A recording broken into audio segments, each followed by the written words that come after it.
snacks.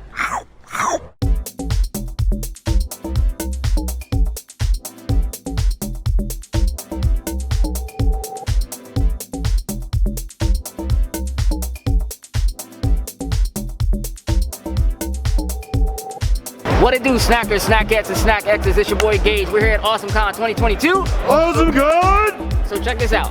Somehow, some way, even though we've been here at every single AwesomeCon, somehow we have missed this, right? Do me a favor, introduce yourself to everybody who's watching. My name is Tracie Ching. I am a full-time freelance illustrator here in DC. Tracie, let's start with this. All of this work is awesome.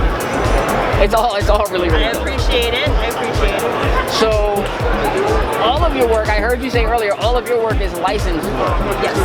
How does that happen for you? Yeah, so anything that I don't do that's personal work, which is kind of unattached to a property, right? Sure. That I can do without it, but I've been in the industry long enough that I've worked with so many folks up to a point where I can't do unlicensed work anymore. And so that comes with like clients, either the studios will approach me directly or a license holder, someone who's bought a license and is looking to commission work, will come and ask me to do something, whether it's an older film or a newer film.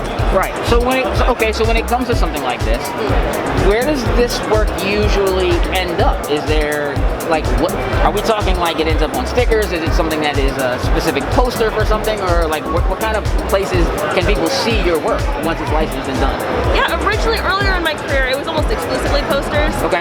But now I've moved into a bit more of a commercial realm. So sometimes they end up on book covers, they end up on seal books, or they end up in theaters. Like right now, you can go to the AMC theaters and on the concession for Top Gun Maverick, you can see my illustration there. Oh, that's so dope. it used to be posters, still is posters to an extent, but now I'm kind of just disseminated everywhere. So for all you know, I'm inside of your house and you just didn't know. And I just don't know that. Exactly. Okay, so let me ask you a question about that. Like as an artist, right?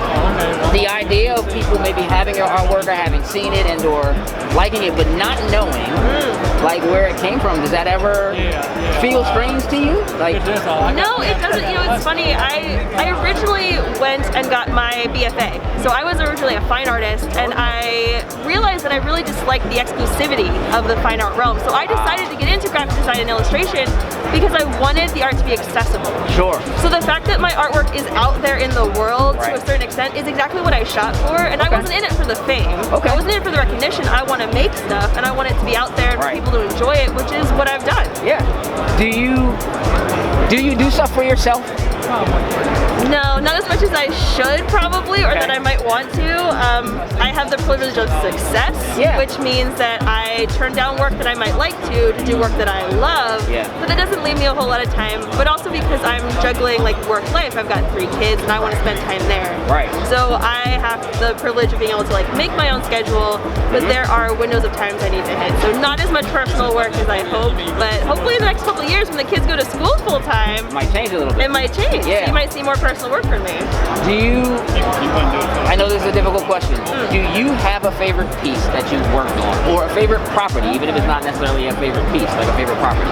You know what, I get asked that question a lot, and I feel always bad kind of coming back with this answer because I think the way that folks engage with my work is different than how I engage with it, right? So I think people are kind of distracted by the shiny, like, oh, they did Star Wars, or they did BTS, or they did Marvel, and those projects are amazing, really exciting, but for me as an artist, especially being in this for over a decade, for me it's about growth. Like what projects came to me that taught me something new, that pushed me out of my comfort zone, and that's what it comes down to. So my favorite projects are ones that I learned something new and that I think are really difficult to see from the outside. So I just did an independent film for a company. I did the key art, but I was able to do something I'd never done before, and I think for most folks it'll fly under the radar, but that was my most exciting project from the last quarter. Even as though I worked creative, like that, it pushed it. It helped me to grow, and as an artist, if you stop growing, you're dead. Right, exactly. So when I can actually hack into something new and exciting, that's what's really engaging for me. Okay. So all of what you have here, this is also its licensed work, but these are your personal copies. Yes. Okay. So how does that work? Like when you make them, how do you get your own copies? Is that something that you work out with distributors or licensors so that you have them to sell? Is that Yeah, especially with posters. That's a typical thing when you create like artwork, like fine art prints or something like that. You can have it written into your contract to have AP copies. I highly recommend having that happen if you can build it in. But for things like books and for steelbooks, I can't write that in because they have a full bind. So they don't owe me anything. Right. And it's not quite the exchange, right? It's a commercial license as opposed to like an art license. Yeah. So I end up having to acquire my own copies, whether just like buying them or working as like a vendor and ordering them that way. Got it. But yeah, normally it's one or the other. Either you have to buy them just like everyone else, or you have it written to your contract and they send you copies. And so that makes these very limited. Yes, very limited. When they're gone, they're gone. Exactly. You can't get more. Like, you can't call somebody and say, hey, I did really well with the BTS. Right. Can I get a few more? That doesn't... Well, I could, but I would have to pay a licensing fee in order to sell and produce more. Okay. And so once these copies are gone, once that is allotted, I'm out for the evening. That's it? Yes. That's it? Yep, that's it. So then how do you make a decision about how many of those pieces you bring to a place like AwesomeCon? And then you told me earlier you only really do New York outside of that. So how do you decide, well, I'm going to bring this many to this, and then I'm going to take these to New York? It's a bit of a gamble, and I've gotten it wrong more than once. I've had to send to I was like, I need you to overnight FedEx this number of prints because I did not gauge the success of this one print. Or you're just kind of like SOL and you messed up. Right. Or you end up bringing this like hefting like 20 pounds of paper and then you go home with that 20 pounds of paper. Yeah, exactly. And so it's a best guess scenario, Sure. but after you work in an event for so many years, you do kind of feel the pulse of like, okay, I know these folks are generally interested in this side of pop culture. Right. That's probably a good bet. That's Whereas the these brain. folks, like DC does love its like actual art work, whereas like pop culture is the name of the game in New York. Right. So it kind of depends on where you are. We're here so close to the Smithsonian. Yes. And to all that art stuff that that kind of stuff does really well. So here's the thing. Are your prints only available if you're at a show? Can people get them from you? Do you have a website? Can people get them from you elsewhere? No, so not anymore. When I was a bit younger and would produce more work that was like in art form, I had an online shop, but I don't have enough stock now to work the 2 shows I have during the year. So really, if you want something, you gotta come and see me. You gotta be here. Exactly. Can people follow you and see your work somewhere? Yes, they can follow me at Tracie Ching on Instagram or Twitter, where you'll have behind the scenes and a bunch of really neat stuff. You'll be able to see the new artwork, but if you want to own it, you gotta come here. You gotta come to a show. Store. Yeah. You gotta come to a show or go to a store. When you post, do you let people know where they can find the stuff to get it? Always. Again, because my like biggest goal is to have the art be accessible. Sure. Right? So I'm letting people know, just like, hey, you can get this from like Amazon or Walmart or Target or wherever you can find it. Or always posting links too, so it's easily just a button away, but gotta try. One last thing.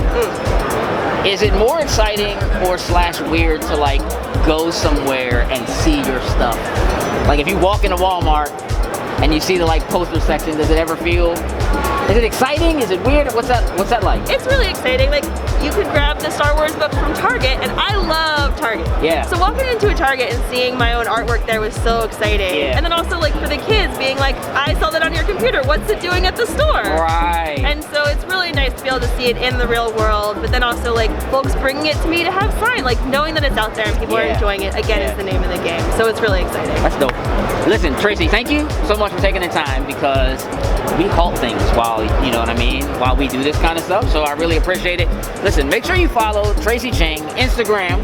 Is that it? No Twitter? There is Twitter. There's Twitter. Yep. Okay, so Twitter and Instagram, follow Tracie. We appreciate it. Thank you so much. We got a lot more to do.